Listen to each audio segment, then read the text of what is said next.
Hi there, Mr. Sutton here with the Pre-Cal Honors 9-3 Part 1 homework solutions on algebraic limits of polynomial and rational functions.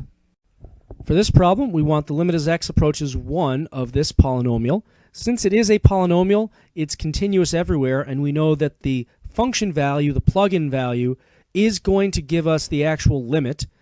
So let's just plug 1 in for all the x's. That's negative 1 squared plus 6 minus 7. So this is going to be, let's see, 5 minus 7, which is negative 2.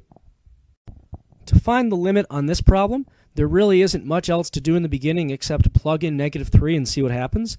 So if we do that, this ends up being, I'll put this negative up here, so we've got negative 3, which is positive 3, over this stuff down here is going to be 2. So positive 3 halves. Since that's an actual number, that ends up being our limit.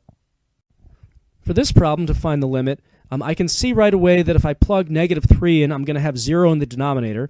So let me try factoring the numerator and see if I can cancel that out. So if I factor this, two things that multiply to negative 3 and add up to 2, we've got, let's see here, negative 1 and positive 3. So I can see that I have these x plus 3's that can cancel now. And if I go ahead and plug in negative 3 to this x minus 1 that's left over, that's going to give me a limit of negative 4. To find the limit on this problem, I notice that if I plug 3 in right away, I'm going to get 0 in the numerator. Let me factor the denominator and see if there's anything that's going to cancel that, just to be sure. So I need numbers that multiply to 6 and add up to negative 5. That would be x minus 2 and x minus 3. And sure enough, we have a common factor of x minus 3 that I can cancel out, leaving me with 1 over x minus 2.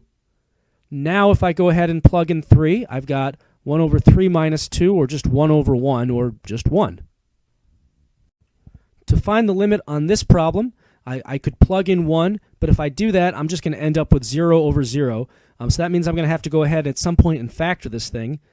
For my numerator, that's really all I can factor. I can take out an x, leaving me with x minus 1, and I'm still leaving out that all is a negative fraction. Now I can cancel out these x minus 1's. That's what was causing me to have 0 over 0 in the first place.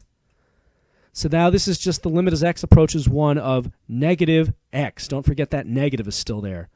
So plugging 1 in for x now, I just end up with negative 1. On this problem, it's tempting to try factoring out the denominator, and you can, but you can see very quickly if you plug negative 1 in, you're not going to get 0 in the numerator. So you're not going to end up with 0 over 0 and need to factor and cancel anything. So let's just plug negative 1 in at the very beginning. So doing that, I've got negative 1 plus 3, or 2, in the numerator. In the denominator, this is 1 minus 2 plus 1, which comes out to all be 0. So 2 over 0, that's something that's not 0 over 0. That's undefined.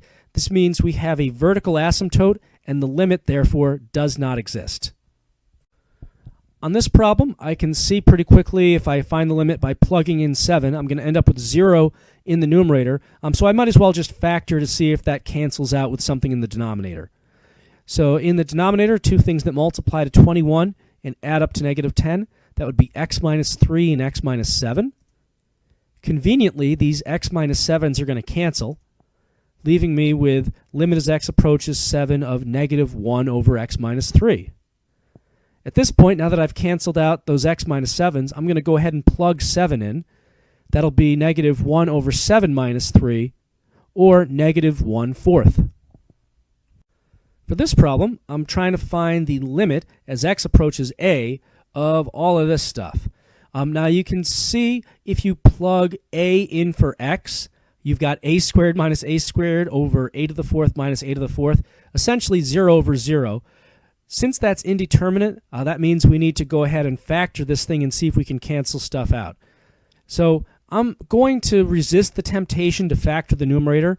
I could factor that into x plus a and x minus a, but look at my denominator.